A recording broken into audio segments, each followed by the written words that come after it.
أعوذ بالله من الشيطان الرجيم بسم الله الرحمن الرحيم يا أيها الذين آمنوا إن كثيرا من الأحبار والرهبان ليأكلون أموال الناس بالباطل ويصدون عن سبيل الله والذين يكنزون الذهب والفضة ولا ينفقونها في سبيل الله فبشرهم بعذاب أليم یا ایھا الذین آمنوا، اے ایمان والو، یہ پانچویں وجہ یہاں بیان کی ہے کہ کیوں تمہیں لڑنا ہے اللہ کی راہ میں، کس وجہ سے خدا کی راہ میں لڑنا ضروری ہے۔ تو ارشاد فرمایا یا ایھا الذین آمنوا، اے وہ لوگو جو ایمان لائے ہو، ان کثیرن، بلا شک و شبہ، کثیرن بہت سے، من الاحبار، احبار کس کی جمع ہے؟ اس دن عرض کیا تھا حبر کی، اور حبر کہتے ہیں عالم دین۔ ان کثیرا من الاحبار، بہت سے علماء دین یہودیوں کے اور عیسائیوں کے ایسے ہیں، والرہبان، اور دوسرے کون ہیں؟ وہ راہب ہیں، درویش ہیں، جنہوں نے رہبانیت اختیار کر لی، دنیا کو بالکل ترک کر دیا، ایک طرف ہو کر بیٹھ گئے۔ بہت سے یہ علماء دین اور بہت سے ان کے مشائخ لیاکلون، وہ کھاتے ہیں، کیا کرتے ہیں وہ؟ لیاکلون سے پہلے لام کا فرمایا، یعنی جو درویش ہیں اہل کتاب کے وہ ضرور کھاتے ہیں، یا لیاکلون وہ یہ اس چیز کو کھاتے ہیں، اموال الناس، لوگوں کے اموال کو، بالباطل، اور کس طریقے سے کھاتے ہیں؟ ناحق کھاتے ہیں۔ یہ باطل کا لفظ جو ہے یہ بتاتا ہے کہ لوگوں کے اموال کا کھانا دو طریقے سے ہوا، ایک حق کے ذریعے سے اور ایک باطل کے ذریعے سے۔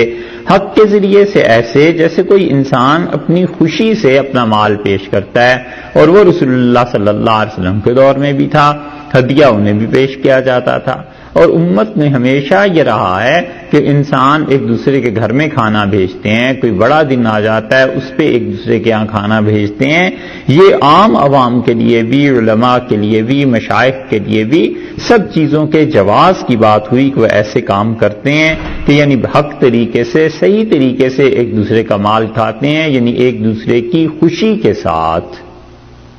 اس لیے اس مال کا معاملہ اتنا سخت ہے کہ حنفی فقہا نے اس بات پر فتویٰ دیا ہے، وہ کہتے ہیں کہ کسی کا مال جرمانے میں بھی کھایا نہیں جا سکتا۔ اسی لیے احناف اس بات کے قائل ہوئے ہیں کہ شرعاً اسٹیٹ جرمانہ نہیں لگا سکتی، اور پھر وہ کہتے ہیں کہ اگر کسی موقع پر کسی چیز پہ جرمانہ لگانا ہی ہے تو کسی بھی آدمی کا مال اس سے لے کے اسٹیٹ اپنے پاس محفوظ کر لے اور طے کر دے کہ 6 مہینے بعد یا 1 سال بعد ہم تمہیں یہ پیسے لوٹا دیں گے، تاکہ وہ 6 مہینے سال تک اپنے پیسے سے نفع نہ اٹھا سکے، باقی بالکل ہی مال لے لیں غصب سے، ٹیکس کی صورت میں، ان چیزوں میں شرعاً اس کی گنجائش نہیں۔ اور پھر وہ کہتے ہیں کہ وہ مال جو مسلمانوں کی ضروریات کے لیے لیا جائے، اگر مسلمانوں کی ضرورت ایسی ہے کہ اس کے بغیر کوئی صورت بنتی ہی نہیں، تو پھر تو وہ کہتے ہیں جبراً بھی لیا جا سکتا ہے اگر حکومت کے پاس پیسے نہیں ہیں، اور حکومت اس مال کو پھر واپس کرے گی۔ اس کی مثال انہوں نے ایسے دی ہے کہ جیسے کسی علاقے میں پہنچنے کا کوئی ذریعہ ہی نہیں ہے،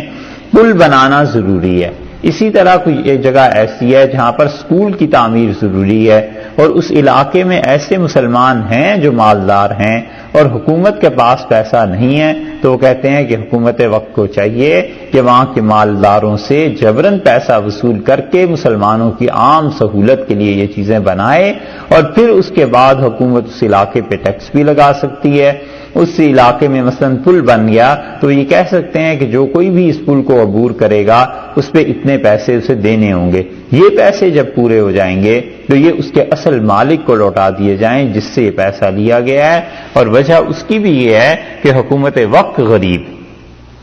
حکومت کے پاس اتنا پیسہ ہے نہیں، اور وہ اپنے اسباب اور وسائل سے یہ پل بنا نہیں سکتی۔ تو اس لیے پیسہ اس سے لے لیا ایک طرف، پھر اسے لوٹا بھی دیا، اور دوسرے عام مسلمانوں کی رعایت اور عام مسلمانوں کا فائدہ اور خیال رکھنا یہ زیادہ ضروری ہے، مگر یہ کہ اب یہ چیزیں کافروں کے ممالک میں ملتی ہیں، مسلمانوں کی ہاں نہیں ملتی۔ مثلاً آپ دیکھیے چنگی لگا دیتے ہیں، ہندوستان میں بھی ہم نے دیکھا، ہم سہارنپور میں ایک مرتبہ گئے اور پھر واپس آئے تو جاتے ہوئے تو چنگی دی اور آتے ہوئے ختم ہو گئی تھی، تو پتا چلا اس پل پہ جتنے پیسے خرچ ہوئے ہیں اتنے پیسے حکومت نے اسی حساب سے وصول کر لیے ہیں۔ انہوں نے اب اس کے بعد چنگی اٹھا دی اور انہوں نے کہا کہ اب اس پہ کوئی چیز نہیں ہے، بس ٹھیک ہے اب اسے استعمال کرتے رہیں۔ یہاں امریکہ میں بھی ایسے ہے بہت سی جگہوں پہ کہ لوگ اس طرح کرتے ہیں، حکومت لکھ دیتی ہے کہ اتنے پیسے اس پل پہ یا اس چیز پہ خرچ ہوئے ہیں، اور جب وہ پیسے پورے ہو جاتے ہیں تو پھر وہ اپنی شرح کے حساب سے اسے ہٹا دیتے ہیں۔ اس لیے پیسہ کھانا کسی کا بھی یہ بہت محتاط چیز ہے، احتیاط کی چیز۔ اللہ نے فرمایا ان کے مذہبی رہنما اور ان کے مشائخ اور ان کے علماء لوگوں کا مال کھاتے ہیں باطل طریقے سے، ایک وَيَصُدُّونَ عَن سَبِيلِ اللَّهِ، اور دوسری بات یہ ہے کہ یہ اللہ کی راہ سے روکتے ہیں، اس پیسے کے ذریعے سے اللہ کی راہ سے روکتے ہیں، یعنی شرک کے اسباب اور یہ چیزیں پیدا کرتے ہیں۔ وَيَصُدُّونَ عَن سَبِيلِ اللَّهِ کا مطلب یہ بھی ہے کہ یہ لوگ اس پیسے کو اللہ کی نافرمانی میں، معصیت میں استعمال کرتے ہیں، اور اس کی وجہ سے لوگ اللہ تک پہنچنے سے رک جاتے ہیں۔ وَالَّذِينَ، اور وہ لوگ یکنزون، جو لوگ ذخیرہ کرتے ہیں۔ یکنزون جو ہے کنز سے نکلا ہے، اور کنز اصل میں کہتے ہیں عربی میں خزانے کو، اور کنز کہتے ہیں ہر اس چیز کو جو برتن میں محفوظ کر لی جائے یا زمین میں محفوظ کر لی جائے، وہ ہے زمین کھود کے پچھلے زمانوں میں وہاں پر چیزیں دبا دیا کرتے تھے، پیسے دفن کر دیا کرتے تھے، بہت سی چیزیں، حتیٰ کہ اب تک خزانے نکلتے ہیں زمین کے اندر سے بعض ممالک میں۔ تو پچھلے زمانوں میں لوگوں نے اسے کیا کیا تھا، زمین میں گاڑ دیا تھا۔ تو ترجمہ اگر خالصتاً لغت کے اعتبار سے کریں تو والذین یکنزون، وہ لوگ جو گاڑ دیتے ہیں، الذہب سونے کو، والفضہ اور چاندی کو۔ گاڑ دینے کا مطلب یہ ہوا کہ زمین میں اسے چھپا دیتے ہیں، اور اس سے زیادہ آسان ترجمہ ہو تو وہ لوگ جو جمع کرتے ہیں، ذخیرہ کرتے ہیں، یعنی برتن میں یا زیر زمین یا پیسوں کو کہیں بھی جوڑ کر رکھتے ہیں۔ اور کنز شرعن کہتے ہیں اس مال کو جس سے زکوٰۃ ادا نہ کی جائے۔ فقہا کے نزدیک کنز وہ مال ہے جس سے زکوٰۃ ادا نہ کی جائے، اور جب وہ زکوٰۃ ادا کر دی جائے تو وہ گاڑا ہوا مال نہیں ہے۔ اسی لیے اس پہ عبداللہ ابن عمر رضی اللہ عنہما کی روایت بہقی میں آئی ہے، وہ کہتے ہیں کہ اگر تمہارا مال ایسا ہے جو بالکل تمہارے سامنے پڑا ہوا ہے اور تم نے اس سے زکوٰۃ ادا کر دی تو وہ اس کنز میں شامل نہیں ہے، اور وہ مال جو تم نے گاڑ کے رکھا ہوا ہے اس سے زکوٰۃ ادا کر دی تو بھی کنز میں شامل نہیں۔ لیکن فرمایا کہ ان میں سے جس مال پر بھی زکوٰۃ تم لوگ ادا نہیں کرو گے تو وہ کنز میں شامل ہو جائے گا، اگرچہ اس کی حیثیت کچھ بھی ہو۔ مثلا کسی انسان نے زمین میں اپنا مال گاڑ کے رکھا ہوا ہے، اب تو وہ بات نہیں رہی بینک میں رکھنے کی، بات کیجئے کہ بینک میں اس سے اپنا مال رکھا ہوا ہے، محفوظ ہے، لیکن زکوٰۃ ادا اس نے کر دی ہے اس میں سے، اور جو شرعی مصارف اس پہ لازم آتے ہیں وہ بھی اس نے کر دیے۔ مثلا اس پہ یہ لازم آتا ہے کہ وہ اپنی زمین کا عشر ادا کرے، اس پہ لازم یہ آتا ہے کہ اپنے گھر والوں کی، بیوی بچوں کی، اگر ماں باپ اس کی کفالت میں ہیں تو ان کی وہ کفالت کرے۔ یہ سارے شرعی فرائض جو اس کے ذمے تھے وہ اس نے دے دیے۔ فطرانہ اس کے ذمے آتا ہے، رمضان میں فطرانہ اس نے ادا کر دیا۔ اسی طرح اللہ کے لیے کوئی نظر مان لی تھی کسی مصیبت مشکل میں، وہ نظر خدا کے لیے اس نے پوری کر دی۔ جتنے بھی شرعی حقوق مال کے ہیں وہ اگر آدمی پورا کرتا ہے اور اس کے باوجود اس کے بعد وہ اپنے پیسے جوڑتا ہے تو وہ کنز نہیں۔ اس لیے شریعت نے اس چیز کو منع نہیں کیا کہ کوئی انسان مال نہ جوڑے۔ صحابہ کرام رضی اللہ عنہم آخر مال کو، پیسے کو بچا کر رکھتے تھے تو ہی تو وہ ان کے کام آتا تھا۔ حدیث میں آیا ہے، یہ غزوہ تبوک کے آگے واقعات آ رہے ہیں، اور آنظر صلی اللہ علیہ وسلم نے جب اپیل کی لوگوں سے کہ تم اللہ کی راہ میں مال خرچ کرو تو حضرت عبد الرحمن ابن عوف رضی اللہ عنہ اٹھے اور انہوں نے 100 اونٹ پہلے پیش کیے، پھر 200 اونٹ، پھر 300 اونٹ، پھر جو کچھ تھا رسول اللہ صلی اللہ علیہ وسلم کے سامنے لا کر انہوں نے رکھ دیا۔ اس وقت جو ان کے پاس تھا تو یہ دلیل ہے اس بات کی کہ لوگ مال کو جمع کرتے تھے، اس لیے مال کا جمع کرنا کوئی ایسی چیز نہیں جبکہ اس کے شرعی مصارف جو ہیں وہ پورے کر دیں۔ اس آیت سے ان لوگوں نے بہت زیادہ استدلال کیا ہے، ہر جگہ لکھتے پھرتے تھے، اچھالتے تھے پاکستان اور ہندوستان میں جس زمانے میں کمیونزم کا دور تھا اور غلبہ تھا کمیونسٹوں کا، وہ کہتے تھے کہ جناب پیسے کا جمع کرنا تو ہے ہی حرام، اللہ نے قرآن میں یہ کہا ہے، بار بار اس آیت کو وہ کہتے تھے کہ خدا نے کہا ہے کہ مال جمع نہ کرو۔ حالانکہ اگر مال کی جمع نہ ہو تو وراثت کا سارا نظام کہاں سے آئے گا؟ وہ وراثت کا نظام بھی چل رہا ہے۔ اس کا مطلب یہ ہے کہ اللہ نے اسے جائز قرار دیا ہے تو ہی تو وراثت کا نظام آگے چل رہا ہے۔ یہ نہیں ہے کہ ضرور جمع کرے کہ اس کی وراثت آگے کو چلے، مگر یہ کہ جب جمع ہوگا مال تو ہی تو وراثت آگے آئے گی اس کی، اور یہ چیزیں اس کی وراثت میں تقسیم ہوں گی۔ اور صحابہ کرام رضی اللہ عنہ نے بھی مال جمع کیا ہے۔ نبی کریم صلی اللہ علیہ وسلم نے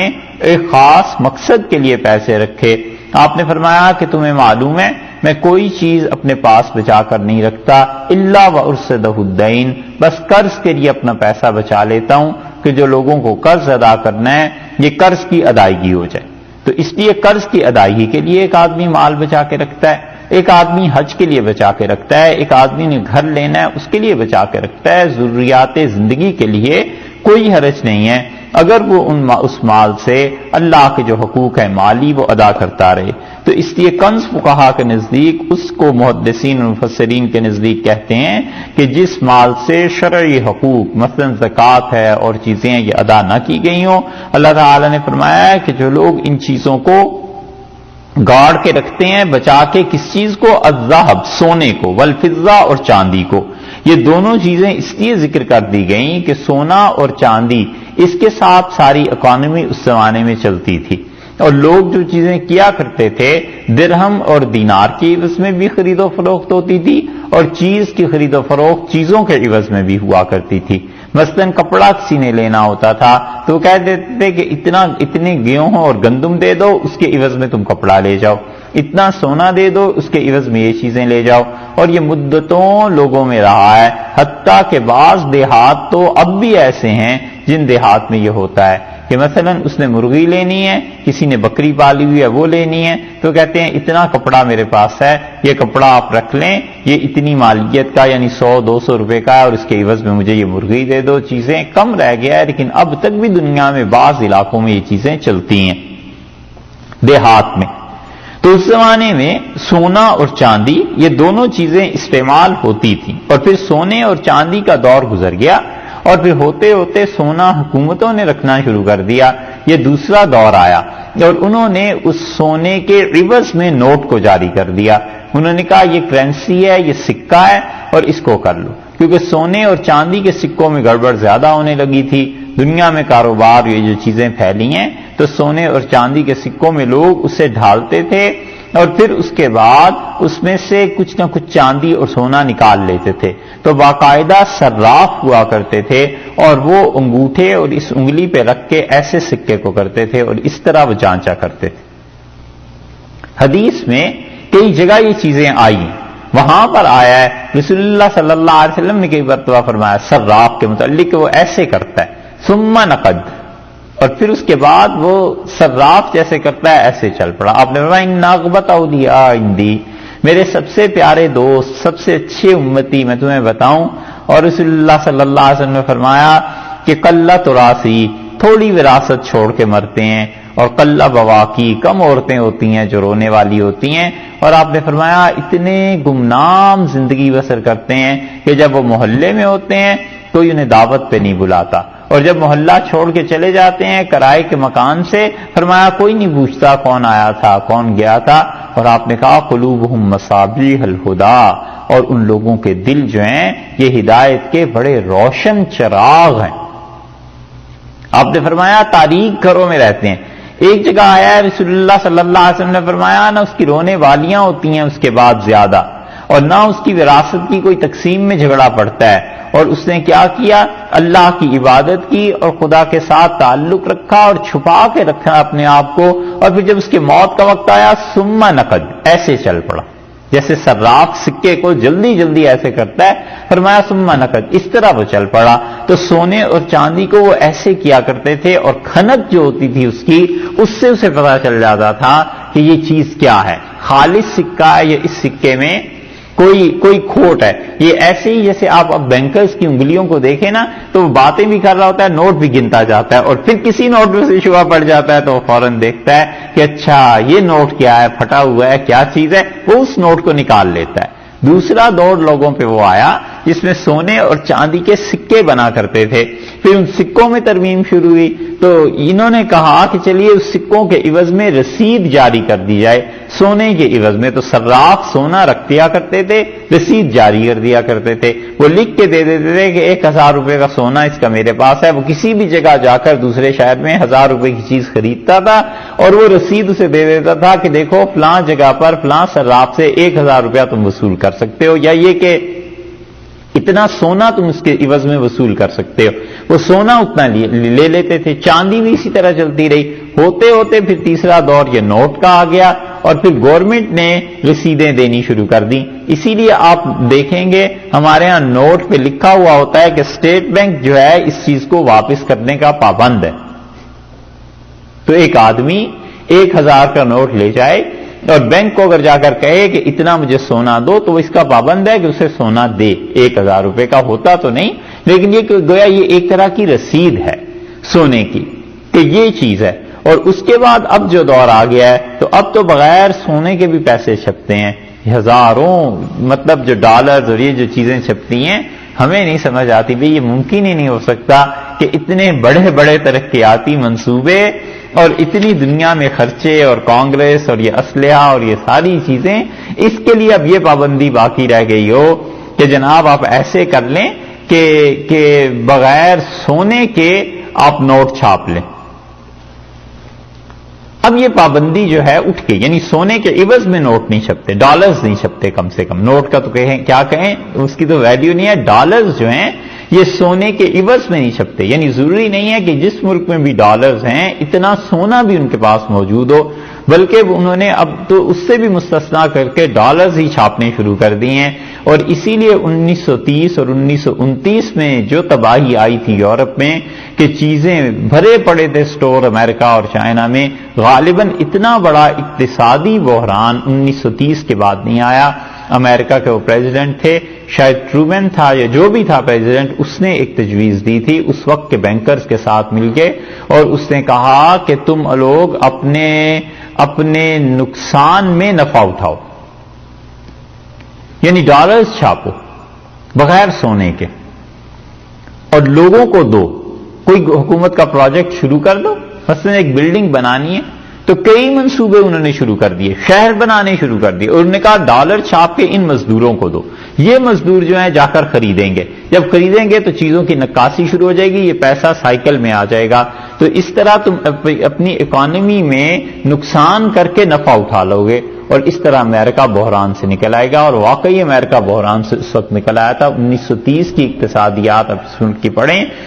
یہ چیزیں آپ کو پتا چلیں گی. تو اس سے ہی اندازہ ہوتا ہے کہ ضروری نہیں ہے کہ یہاں پر ڈالر کی بیگ پہ سونا بھی ہو، بلکہ وہ چھاپتے چلے جاتے ہیں اسلحے کے لیے اور ہزاروں چیزوں میں جو کام آتا ہے. اور اتنے اندھا دھند جو خرچے ہیں یہ ممکن نہیں رہا اب. تو اس لیے اب جو ڈالرز ہیں گویا کہ ان کی ویلیو ایک طرح کی ہو گئی ہے.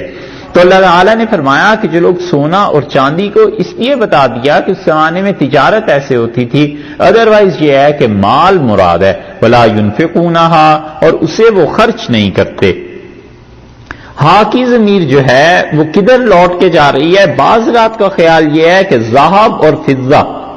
سونا اور چاندی دونوں کی طرف جا رہی ہے کہ ان کے مجموعہ، تو مراد تو مال ہی ہے نا، پیسہ ہی ہے، تو وہ اس پیسے کو خرچ نہیں کرتے. اور بعض کا خیال یہ ہے کہ ہا کی ضمیر فضہ کی طرف لوٹ رہی ہے، کیونکہ ہا کی ضمیر مؤنث ہے، ہز اور ہر جیسے ہے نا، ہر مؤنث ہوتا ہے، تو ہا کی ضمیر مؤنث ہے. وہ کہتے ہیں اس فضہ کی طرف لوٹ رہی ہے. اور یہ جو تا نظر آتا ہے فضہ کے آخر پر، یہ فضہ کا تا، یہ اس کے مؤنث ہونے کی دلیل ہے کہ یہ لفظ عربوں میں مؤنث استعمال ہوتا تھا. اس لیے ولا ينفقونها، اس چاندی کو خرچ نہیں کرتے اللہ کی راہ میں. تو سوال یہ پیدا ہوتا ہے کہ اچھا چاندی کو خرچ نہیں کرتے اس لیے انہیں عذاب، اور اگر سونے کو خرچ نہ کریں تو؟ اس لیے مفسرین کہتے ہیں کہ سونا اور چاندی دونوں ہی مراد ہیں، اور بعض حضرات کہتے ہیں کہ چاندی کو، قاضی ثناء اللہ صاحب رحمۃ اللہ علیہ نے تفسیر مظہری میں اس سے عجیب نقطہ ثابت کیا ہے. انہوں نے کہا کہ چاندی کو اللہ کی راہ میں خرچ نہیں کرتے، تو اس کا مطلب یہ ہے کہ سونے سے چاندی کم تر درجے کی چیز ہے، تو جو کم تر درجے کی چیز ہے چاندی، اس پر بھی زکوٰۃ جب آتی ہے تو سونے پہ تو لا محالہ پھر آئے گی کیونکہ وہ اس سے بڑی چیز ہے. اور وہ کہتے ہیں اس سے یہ مسئلہ بھی ثابت ہوتا ہے، قاضی ثناء اللہ صاحب رحمۃ اللہ علیہ مفتی نہیں قاضی بھی تھے، یعنی وہ فتوے اپنے کو نافذ کرنے کی اتھارٹی تھی ان کے پاس حکومت کی طرف سے یہ اختیارات تھے کہ وہ اپنے فتوے کو نافذ کریں. تو انہوں نے کہا اس کا مطلب یہ ہوا کہ کسی انسان کے پاس چاندی ہو اور تھوڑا سا سونا ہو اور وہ دونوں پہ زکوٰۃ فرض کر لو نہ آتی ہو، تو سونے کو چاندی میں تبدیل کر کے پھر اس پہ زکوٰۃ لگے گی. مثلاً ایک آدمی کے پاس 2 تولے سونا ہے اور اسی آدمی کے پاس 10 تولے چاندی ہے، تو اب 10 تولے چاندی پہ الگ اگر دیکھیں تو زکوٰۃ نہیں آئے گی، وہ تو آئے گی 52.5 تولے چاندی پہ.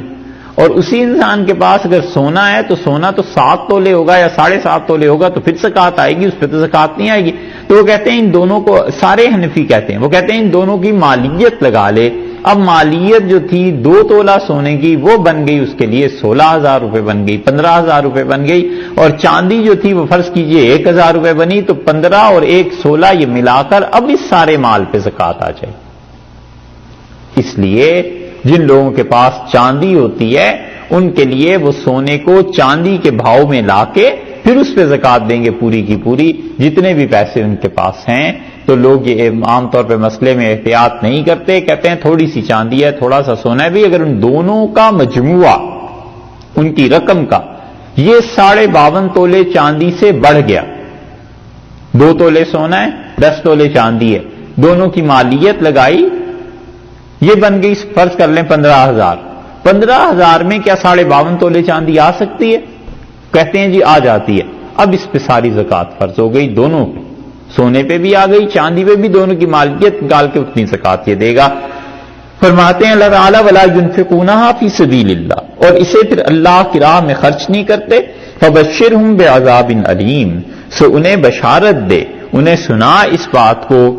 صاف صاف ان سے کہو بے عذاب علیم کہ دکھ والی مار اللہ انہیں دے گا، دکھ کا عذاب خدا انہیں دے گا، کیونکہ انہوں نے اپنے پیسے سے اللہ کی جو حقوق تھے، اللہ کا جو حق تھا مالیت کا، وہ ادا نہیں کیا.